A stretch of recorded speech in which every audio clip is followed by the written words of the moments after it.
Good day, everyone. Good day, good day, good day. How are you doing? Okay, I'm doing fine, and I'm so glad to be here again. Of course, with so wonderful people that I have seated right next to me. Okay, my name is Toluwalope Toluwase, and I'm your host on the Gospel Truth, Shaking Tables Using the Scriptures. This podcast is powered by PromoteGospelTV and supported by HQ Multimedia. All right, so first of all, let me acknowledge the presence of my co-host here. Oh my God. Our pretty co-host, Christabel. Please, would you say hi to our viewers? Thank you, Ma. Hi, guys. We're here again. Yeah, we are here again, and it's so good to have you here again. Thank you so Ma. much. Okay, I'm sure that you watched the last episode. If you have not watched it and the previous ones, please make sure you go and watch it, because this one that we're about to, get out from this episode, okay, it is well. All right, so moving on, I want to invite a very wonderful woman of God. She's a certified marriage therapist. Yeah. She is a certified counselor. She is a mental health coach, and she is I shouldn't forget that she's a mother. Yeah. Of two beautiful girls. 3. Yeah, 3. Oh, sorry. 3 beautiful girls. And really, we want to appreciate her for being on this show with us. It really means a lot to us. Yeah. And her name is Mrs. Ifunanya Ebadan. You're welcome, Ma. Thank you so much. You're welcome. Thank you for having joining me. us. You're welcome. Thank you. you so much. Thank you so much for coming. She's also a motivational speaker. Yeah. Thank you. So you are going to get a whole lot of motivations here, encouragement here today. And I'm sure that when you hear our story, I'm sure you'll be blessed. And for this topic that we are dealing on today, or dealing with today, I know there are a whole lot of people that, they are going through stuffs. They are going through hard times. Yeah. They are going through struggles. They are going through depression. So many things that we cannot even count them all. And we are hopeful that with this episode, we'll be able to reach out to someone out there watching. 1, 2, 3, 4, as many as possible. But I believe that the Holy Spirit is going to, take over the heart of somebody that really needs to hear this, that really needs to watch it. Okay, so our topic for today is healing from trauma before marriage. That's a very deep topic. It's very, very. Yeah, because marriage on its own, you have to be in that good place before you say that you want to get married, be responsible to someone, be responsible for someone. Sure. Yeah. So, and now, if you are one that have experienced a kind of trauma at one stage of your life or the other, you really have to be in a good place, because if you are not in a good place, you jeopardize everything good that you are meant to benefit from that marriage, True. So we are going to be ironing that out. We are going to be, touching it, dicing it, cutting it, however we can. But we want to reach someone today. Yeah. So trauma has, its peculiarities. It comes in different ways. It happens at different stages of one's life. Even in the Bible, we know of people like David, Elijah, Job, and so many people. They also had their own fair share of trauma at one point in time in their lives. True. If you read through the book of Psalms, you know that David had those times where he was experiencing real troubles in his mind, in his heart, physically. Even Elijah, you remember that time after the consuming fire incident where he killed the prophet of Baal, even despite that confidence that he had to be able to do that, he also had one fear. There was a trauma that, came on him. And he had to tell God at some point that he felt like he wished he could just die. True. Yeah. He wished he could just die. Not to talk of Job. Job, who in a whole day, he lost property, he lost children, he lost family, he lost business, he lost everything. Those are different levels of trauma. Yeah. And we have a lot of this, running around in this day. Some from the olden days, some that are coming up from the happenings that surround us. But I would just like us, from your experience and your experience, let me put it that way, I would like you to share with us a few kind of traumas, different examples of traumas that people, are likely to experience at one point in time of their lives. Okay, thank you so much. You're welcome. You guys are Mom. very beautiful. Thank you. Same to you. Yeah, you too. Thank you for having me. Yeah, thank you. Yes. You're welcome. Trauma is very important. It's something that, unfortunately, in this part of the world, when I mean this part of the world, Nigeria that we live in, people overlook or downplay trauma. 90% of most of the issues happening in marriages today are people who didn't deal with their trauma. There are certain things that have happened to us in life that we have not realized that we needed to heal from this thing before we get married. And then you see it happening in marriage. And then you're wondering, well, I married a monster, or this person is this. But when you look at the person's life and you take the person through the journey, you realize that there were certain things that they didn't deal with before getting married. Marriage in itself is two complete people coming together. Yeah. You can't draw from an empty tank. When you get into marriage empty, when you get into marriage bearing a burden, it's just like when you're carrying so much load and you're coming into marriage with it. You need to offload what you have before you can fetch from the new thing called marriage. Yes. So there are different traumas. So I'm going to be, I can't exhaust it. Trauma is a lot, but I'm just going to narrow it down to some conversations that we'll be having today. All right, Mom. The first type of trauma I want to talk about is what I call trauma from disappointment. There are some people that growing up as a child, as a young girl, you probably you've had different guys that have disappointed you. Let me sound the way of the world that have served you breakfast. Yeah. There are people that don't realize that being in serial relationships before marriage can actually affect you in marriage if you don't deal from it. If you have dated several guys before and they've disappointed you, what you have not realized is that you have built the trauma of trust before marriage. You don't trust anybody. So when you get married without dealing with the issue, without dealing with the trust issue that you had before getting married, you realize that you will lack trust with your husband. And that's why you see some women, they don't sleep in the night, they're carrying their husband's phone and checking what I don't know. Sometimes, even when the man has not given you any reason to doubt him, or any reason to think that he's cheating, but you just see yourself unconsciously, you're doing that. Unconsciously, you're telling yourself, what if it's another woman? And maybe that might not be the kind of man that you dated. No trust. That might not be the man that you had those kind of relationships with. But because you have been faced with disappointments as a single girl and you didn't deal with it before getting married, it affects you in marriage. Another trauma I want to talk about is childhood trauma. There are some kind of things that we have gone. There are some people that had different upbringing. There are some. I had a particular client whose issue was that her parents didn't show her affection. So the lack of affection resulted to her having low self-esteem. So what happened was she grew up. Her parents, this comparison. Most of our mothers. Yeah. I wouldn't blame my mom. Knowing what I know now, I realized that that was their own way of parenting. Yes. But the truth of the matter is, a lot of that have affected some people in marriages today. There are what we call peer comparison, that our parents used to do then. Trust me, that traumatic period that people have not been able to deal with affects them when they get married. They begin to see themselves less of themselves, even in marriage. Another trauma that I would want to talk about is grief. There are some people that have probably lost a very loved one. I had a client who got married. 1 month after marriage, her husband died. So there's nothing you want to tell her about remarrying that she wants to know. That's a very traumatic period of her life. She doesn't want to get married because as far as she's concerned, what if she marries and the man dies again? Becomes two on her head. Exactly.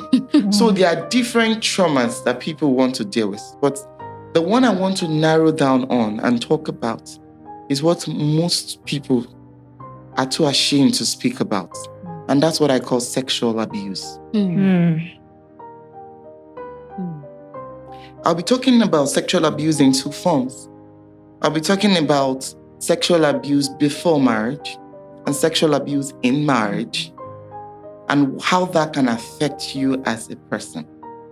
So yes, I make bold to say that, it might not be a good thing. Some people will say, why would you be so bold to speak about it? But because I have dealt with it. Yeah. Because I have healed with it. The Bible says that don't be down. Don't let what has happened to you to keep you down. Down. Right? So learning from your experience can actually help you heal before you get married. Sexual abuse it can be an abuse of childhood.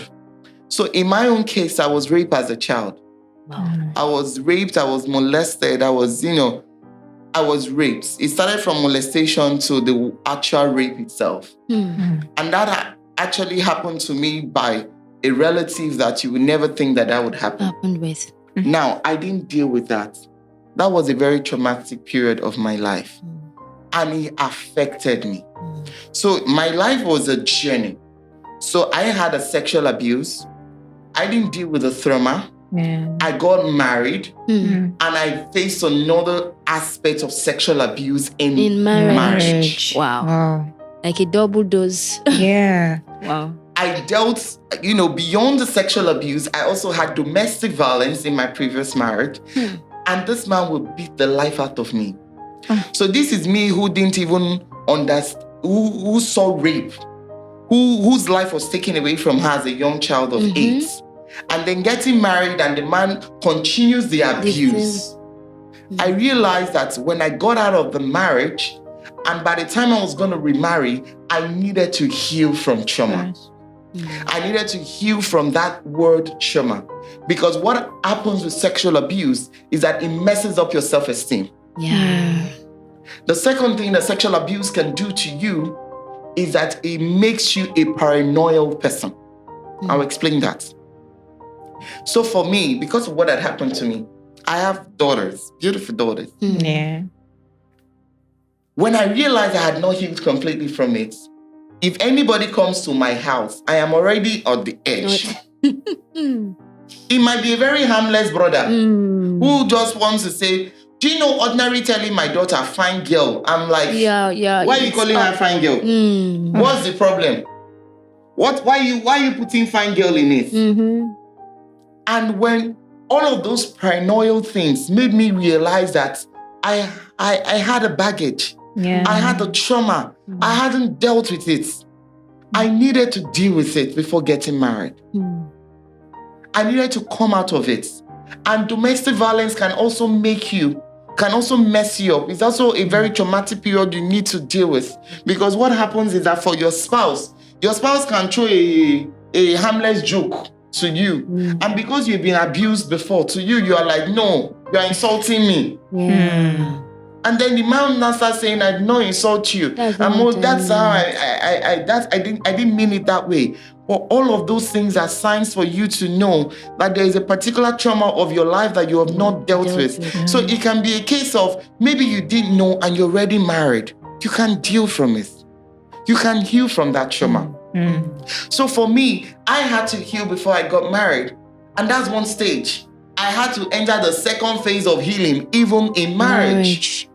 Because I realized that even while being married, there were still some things that would pop up in marriage that would make me know that I had not healed completely.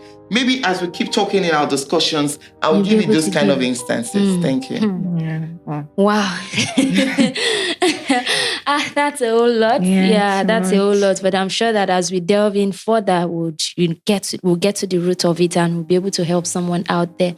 So, Christabel, you have something you want to... Yeah, so I'm overwhelmed. So from what you've said, how, if a person is about to get married or already married, how can the person communicate this trauma to the partner? Okay. The first thing I'm going to say about that is know who your spouse is. Not everybody can actually walk you through that journey. You need to understand who you're getting married to. I've had cases where clients open up to their spouse, and they end the engagement, they don't marry. just because of the extent of the trauma that they have had. I've had those instances. I had this particular client who, when she got married, while she took in for her husband died. And shortly after, she lost the pregnancy. Fast forward to 10 years down the line, this man comes around and wants to marry her. And she opened up to the man. The man took off. Because the man was like, how am I sure you're not the one that killed your ex-husband? Wow. So you need to, first of all, understand who you're getting married to.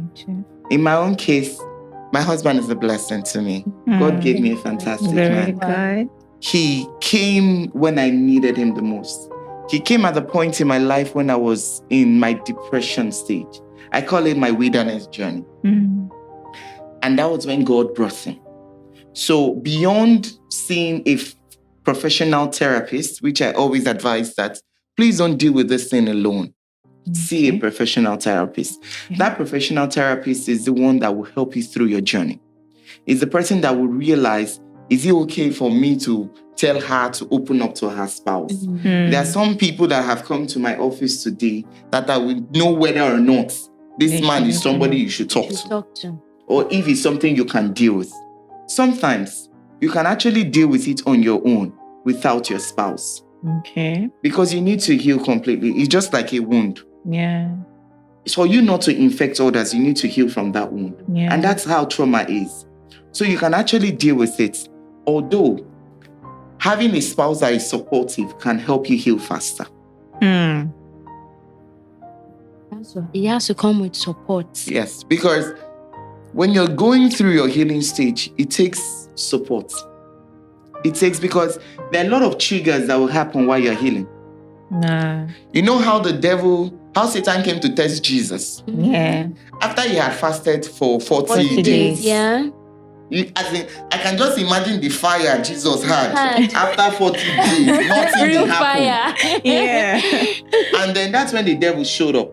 And that's what happens in our daily lives. Yeah. For every time you want to heal from whatever habits, it can be a habit, it can be a trauma, the devil will show up. He will. Try to The pull devil you will back. come and test you. Yeah. The devil will come and know, is it true? Am I sure? Are you even sure that this is your child that is telling you that she has now given her life to Christ? Has she even given it, or she will take it back in the evening? If Jesus can go through that kind of test from the devil after 40 days of fast, it means that even you as an individual, when you're going through your stages of healing, do not think that the devil won't test you. And that testing is what I call triggers. The trigger can come from your spouse. It can come from situations that happened to you. I had my triggers. There were certain things that even when I felt I had healed, there are some things that my husband can just do to me and it will just trigger me. I was sharing this experience with somebody and I said that I can remember a particular vacation, because my husband and I would do a lot of state vacations. Trust me, that thing helps my mental health. So we went for one of those our state vacations and he decided to want to explore some things in his head as per my wife now. Let me explore some things. And that was a trigger for me. And immediately I said, why do you want to rape me? Jesus. And he said, what are you talking about? It's me. But trust me, if not because he understood my journey, that whole thing would have ended up to something else. That trigger would have been enough to even from there, we're talking another matter, from another matter to another matter, and then you are hearing that people are having irreconcilable differences. Wow. So what are some, strategies that you feel could help somebody out of, trauma? Because I know that there must be some, of course, you said you went through a journey. So there must have been some certain things that you put in place that you made them become a part of your life. So it must have been an intentional effort for you, because I know that there are some people, they know that they are going through trauma, but they are not ready to go through the process to get help. Some people feel that they should just, that's how it is. Let me just dwell in it. And as long as I can, let me just remain in it. Some people have, they deal with that trauma to that point that even you, if you want to be, of help to them, it looks as if you are adding to their problems. So what are those strategies that one can, can have to be able to get out of this trauma, whichever one, but majorly on the sexual one that you are talking about? Okay, the truth of the matter is, no matter how I want to overemphasize it, you can't deal with trauma without help. There are some. There's a reason why it's called a section. Now, first of all, we also need to understand that healing must be intentional. It's just like you have a cut on you or maybe your daughter. If you don't dress that wound, it won't heal. Yeah. And that's what therapy and trauma can do. One of the things that sexual abuse or any form of abuse or trauma can do to you is that, first of all, it makes you isolate from people. I cut off from people. A lot of people didn't understand why this minute I'm sad. It also puts you in some moods. Yeah. I have what I call serious mood issues. This minute I'm happy. The next minute I can be in a very happy room. Everybody having fun, everybody dancing. Just switch. And the next second I've switched. You're out of that world. I'm not there. And the next thing I'm saying, I want to go home. Oh. I can tell you for free, some of my friends watching this thing will be nodding their heads right now and say, yes, that's Ifunanya. Because they didn't understand. Again, before I got to the point where I knew that what was happening to me were things I needed to deal with, things I needed to heal from. So to me, I felt it was okay to just be like that. And I'm like, don't people get into moods? But no, mood swings are traumatic issues that are maybe something, nothing. I can tell you for free. I'm seeing a very happy room and I will switch. And I'm like, please, I want to go home. I'm already irritated at everybody. I just want to be to myself. That's what abuse and traumas can do to you. It can make you see happy things to look as if they are pretending. When I was going through the phase of being in an abusive marriage, when I come across couples that are loving up, I say these ones, they're faking. Oh, beef. I'll say these ones are faking. When they get home, the man will pound her head. He will beat her black. He gave you the abuse became the norm for me. Abuse became the normal way of life. Everything other than that is not real. And that's what happens. So when people are going through it, why I said you can't deal with it alone. Because even if I shared some tips with you, I tell you some things you can do. I had to do those tips myself, right? But I also needed to get to the point where I had to get help. One of the tips I can share for free is that you need to, first of all, forgive yourself. Sometimes you blame yourself for the situation. You need to forgive yourself. I wish I didn't do that. You will forgive yourself for everything that happened to you. You will forgive yourself for getting married. You will forgive yourself for coming into that family. You will forgive yourself for everything. Now, after you are forgiving yourself, you need to forgive the person. In the process of healing, the worst aspects of healing is forgiving the person that abused you. Very quite difficult. For a very long time, even when I felt I'd gone through a particular stage of healing before getting married, while I was married, I didn't know that I had not dealt with forgiveness. Nobody told me about forgiveness. I found out about forgiveness myself, and that was through my spouse. One day my husband said to me, babe, have you realized that you never talk about your abusive uncle, you never talk about your ex-husband that's almost killed you without cursing? I realized that for every time I want to talk about them, I will curse them. You're bitter. I was bitter. And then he said, you need to forgive. And I said, no, I'm not going to forgive them. In fact, as I'm talking to you, they will die. It's easy to hold on to the pain. I said, how can I forgive? And then the Holy Spirit took me on that journey. So one of the things I would tell people is this: if you're a Christian, the first thing I would tell you on your path of healing is give your life to Christ.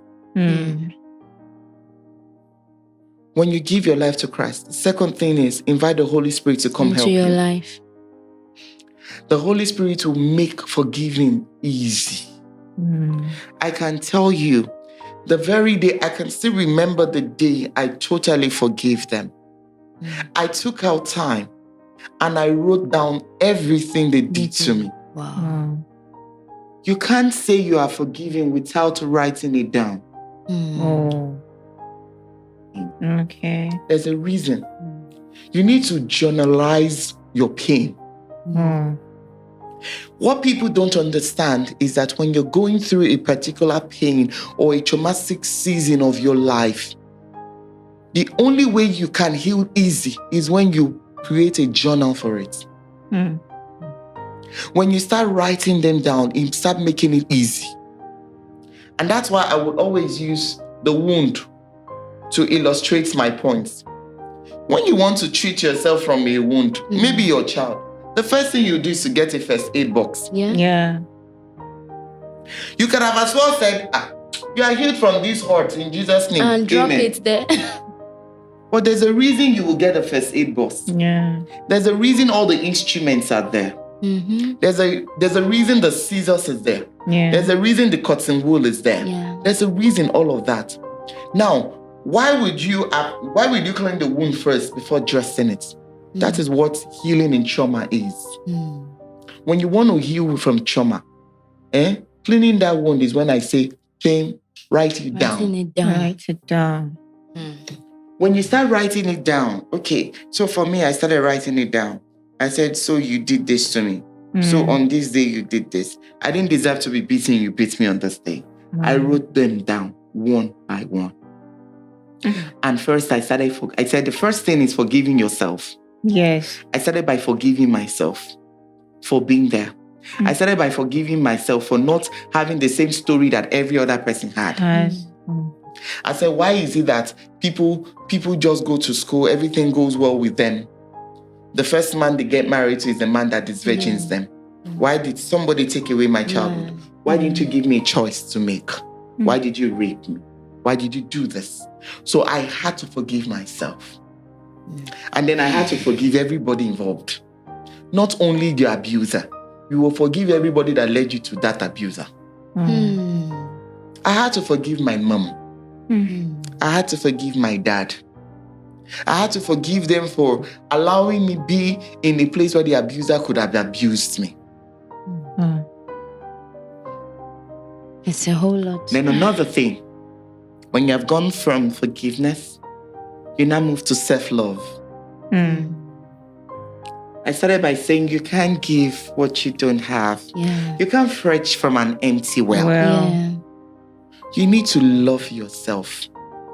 One other thing abuse does for you, I talked about isolation. It makes you isolate from people. Isolation also means crawling into your shell. Another thing abuse would do to you is that it makes you see less of yourself. You begin to have self-esteem issues. You begin to tell yourself, maybe you are not fine enough. Maybe this has not happened to you. So you need to start loving yourself. You need to do what I call a self-discovery. And then if you are that person who have been through the abuse of trauma, my darling, getting into a relationship will not help you heal from it. You need to get to the point where you love yourself. I call it a self-relationship. Be in a self-relationship for once, where you tell yourself, I am complete in myself. One of my best scriptures that I like is 1 Peter, where he talks about, I'm a royal priesthood. A holy nation. A holy nation. A peculiar person.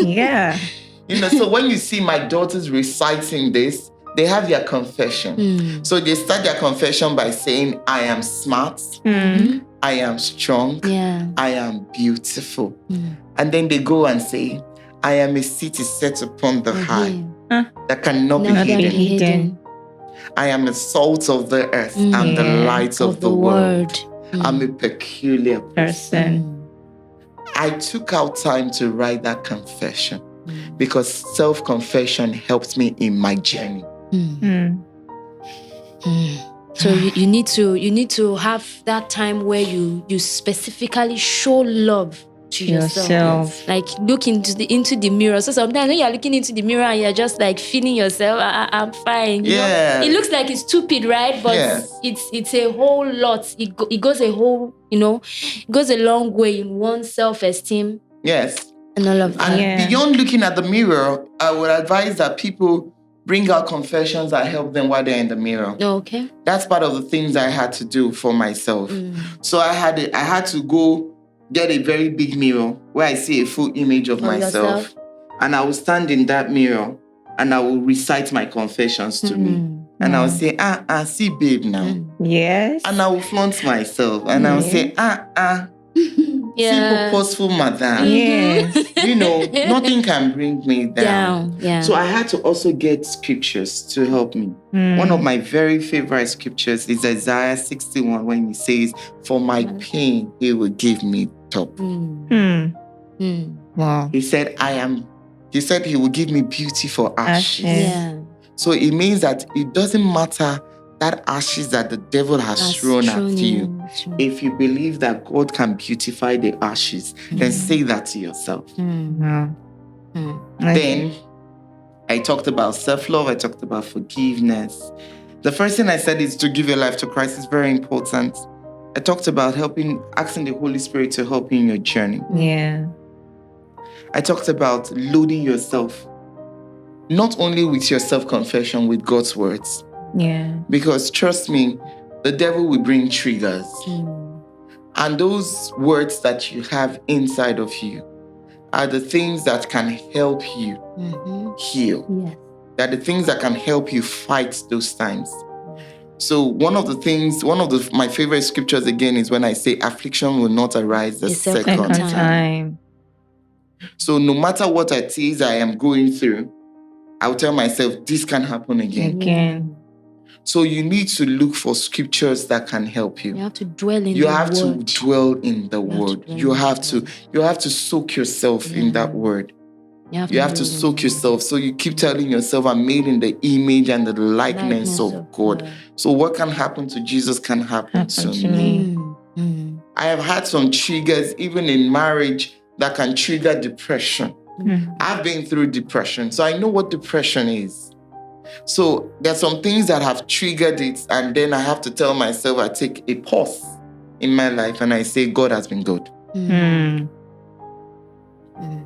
Wow. So it's just like you need to get to the point where you don't have to wait for someone to validate you, for someone to tell you those things, oh, you are beautiful, you are this, you are that. You have to get that relationship with yourself first. Yes. And that's why I talked about self-love. Yeah. Because the truth of the matter is, if you don't get to the point where you love yourself, the devil will keep throwing triggers at you. There are certain things that he can just be a careless compliment that somebody will just say to you. And then the thing just triggers that thing in you. And you just begin to tell yourself, I'm not fine. Maybe that's why this has not happened to me. That voice. So you need to one thing you need to understand is trauma has a lot to do with your mind. And that's why, as much as you want to deal with trauma physically, you need to deal with trauma spiritually. Because it has a lot to do with the voice in your head. What is that thing you constantly hear? So for me, there were so many. So let me share my personal example with you. So there are some, even in marriage with my husband, right? Yeah. And there were some times when I'll be sleeping, and then there's a way he will open the door. My darling, I will jack off like someone that's going for a walk. Oh. I'm jacking off from the bed, and I'm ready for war. Because as far as I'm concerned, somebody was coming to abuse me. No. So he had to take him to calm down. And then he would say, babe, I'm the one. Take it easy. And then I'll now calm down and say, okay, I'll try and maybe throw myself back to sleep. When you knew that it was a trauma that I was going through, is that I don't do it awake. I don't know if you understand it. Yeah, so I still have my sleepy eyes. Yeah. So I just, all I know is somebody have entered the door where I am sleeping. And you need to be, ready for action. Wow. And then when I just hear his voice, I'll just gradually just go back like this and I sleep. So he had to go through that. I had to go through that pain. As far as I'm concerned, that's pain. That's a whole lot that someone has to deal with. And that's why I said, if you don't heal before marriage, you will think that the man you married is the problem. So for someone watching this now and thinking, oh, I have trauma and all that, is it something that can be overcome? Is it something that can be dealt with totally, or is something that someone has to live with for as long as they are alive? So I'm going to say this. Overcoming trauma is a journey. It's not something that you just go, you see a therapist, they take you through that section, and you now say, I am healed. Yes, you can be healed. But when I say it's a journey, is that you have to be intentional about it. Beyond seeing a therapist, beyond that particular period that they will see you through, you need to consciously keep, because like I said, it will not stop the triggers from coming. I saw a therapist before I got married. For me, I didn't think I needed to see a therapist because I felt I had given my life to Christ at that time. I felt that, okay, that I was going to church and everything was fine. But my husband explained why I needed to see a therapist. So I saw a therapist because I needed to heal from two things. I needed to heal from the childhood abuse that I had. I needed to also heal from divorce. I needed to heal from domestic violence that happened in the marriage. I needed to heal from all of the abuse because I didn't only go through physical abuse in that marriage. I went through verbal abuse in that marriage. So I needed to heal from all of those things. So I got it. My husband now got a therapist for me then. I saw the therapist. I felt okay. I was okay. We felt we were okay. We got married. And triggers started happening in marriage. And that was when I realized that it was beyond just seeing a therapist. It was a journey I had to go through. I had to consciously keep telling myself, I need to heal from this. So for every trigger that the devil brought at me, and that's why I gave the story of Jesus after his 40 days fast. The devil didn't only give him one trigger. The Bible said he gave him 3 triggers. So it means after the first time he tried, maybe he will rest now. Yes, he will go back to try again. But what did he do? He went again, loaded himself, he came back again, attacked him with another one. So that thing, it might not happen like immediately. It might happen when you feel, okay, I'm good here. And something will happen again, right? Some similar experience that will trigger it will happen again. And you now realize that I've actually not healed with this. If you remember, while I was sharing with you at the beginning part, I told you that forgiveness happened even when I had gotten married. You said so. My spouse made me realize that I had to forgive. So as much as I felt, I'd let go, it's past. Past is not past if we have not forgiven. So I had to, deal with it. And there were some scriptures I also helped myself. One of my favorite scriptures I have here is where I wrote Isaiah 43, when it says, when you go through difficult, deep waters, I'll be with you. When you go through rivers of difficulties. So it means that it's not a one-off. What happened to you and got you to the stage of being traumatic is a one-off event, but trust me, it's a mind thing. It's something that keep going like that. And I also gave you an illustration on some triggers I also have with even my children. When somebody just come. As in, I got so paranoid that if my husband says so friend is coming, don't tell me they want to sleep. If you are a man, it's a problem for me. Do you understand? But I also forgot that there are some people that they've been abused by the same gender. I don't know if you understand it. So I've had cases and clients that I've seen that their own abuse is even from the same gender. So how do they deal from that? So that kind of a person, what kind of, excuse me, Sorry. what kind of paranoia would that kind of person have? Is it that the person will not be around girls? Or if in the case of a boy, is it that the person will not be around boys? So there are certain things that would still happen. And another kind of trauma I also mentioned is if you're somebody that was raised in an abusive home, it's traumatic. The truth of the matter is you see trauma as a way of life. Yeah. So when you get married and your husband is beating you, it's okay. That's how your father communicated with the mom. Yeah. So you also now realize that you need to, as much as you have healed from it, you need to constantly be in it. And that's why I said you have to be in Christ. Yeah. And that's why the Bible talks about faith. Faith coming by what? By hearing Doing the word. and doing it. So you keep hearing it and then you keep practicing it. So that's it. So can you overcome trauma? Yes, but it's a journey.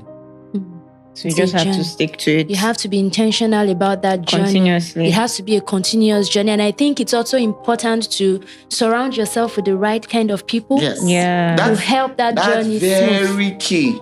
Support. Staying among positive minds. People. The people who heal faster are people who have good support system.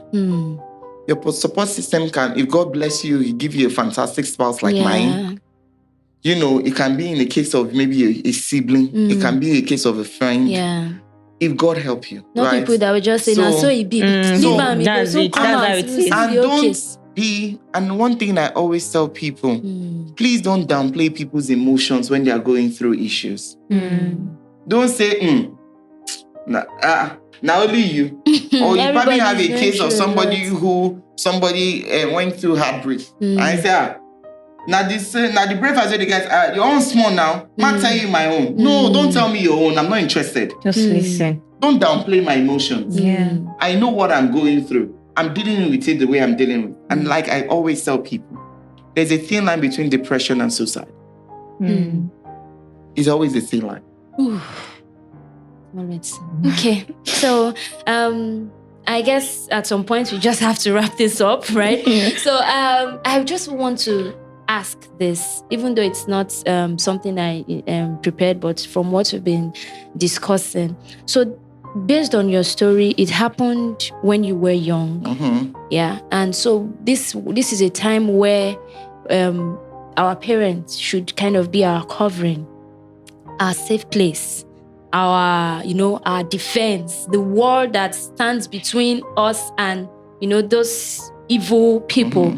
So what advice would you give to parents on how to achieve this? Because things are getting worse by the day. Yeah. Things are getting really worse. So what advice do you have for parents on how to create, because you cannot be with them all the time. Yeah. You cannot be with them all the time. But what are those measures to take that even when you are not with them, they don't find themselves in this kind of situation? How can you help us on that? The first thing I would say to every mother listening to me, give your child.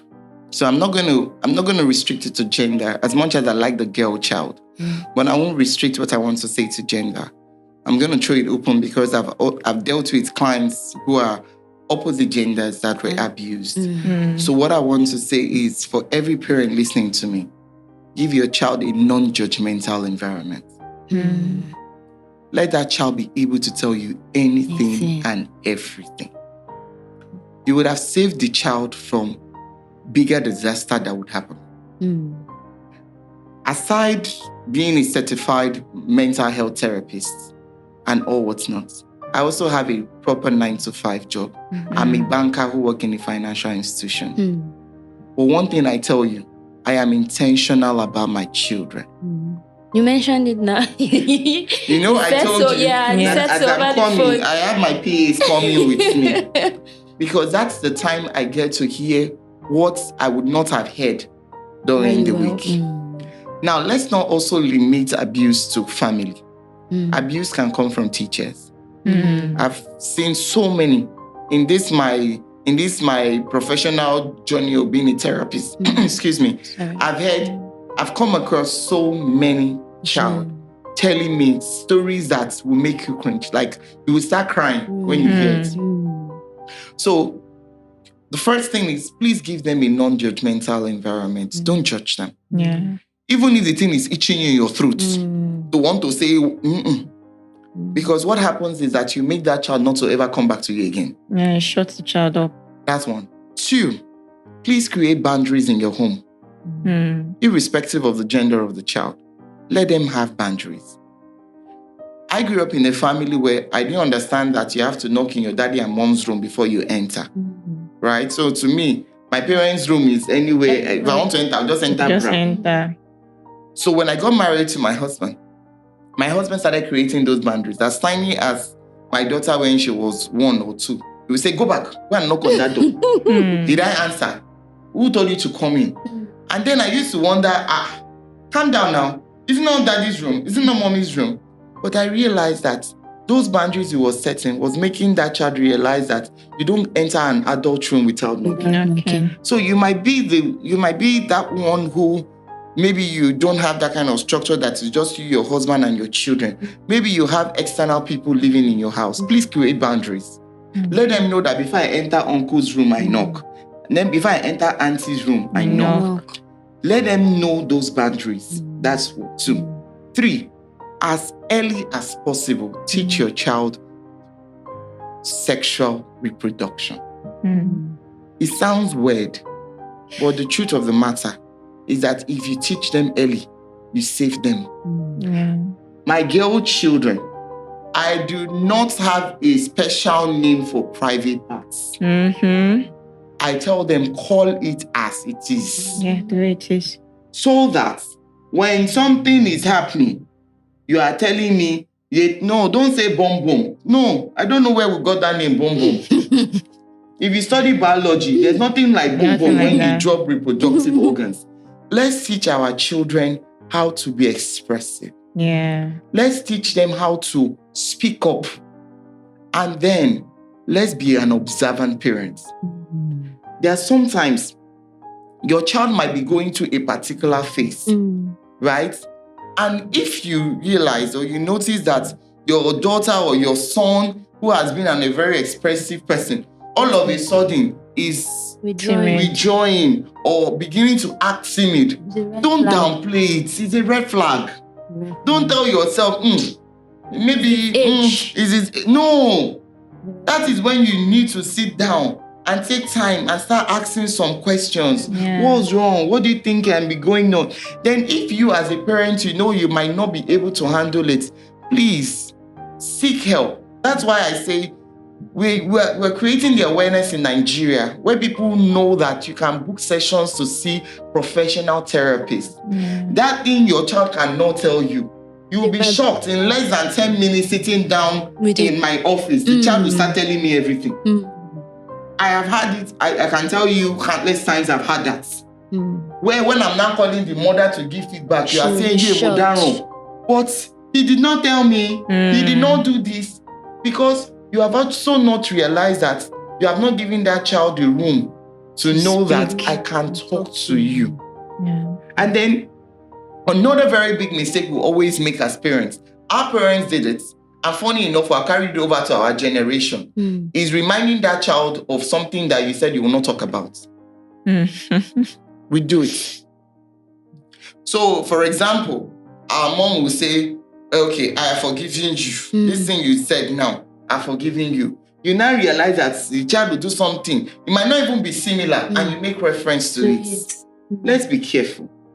And then another very, you can't exhaust it, but the very few things that I can say top in my head is, another one again is, when you promise the child that you're not going to talk about it, please keep your promise.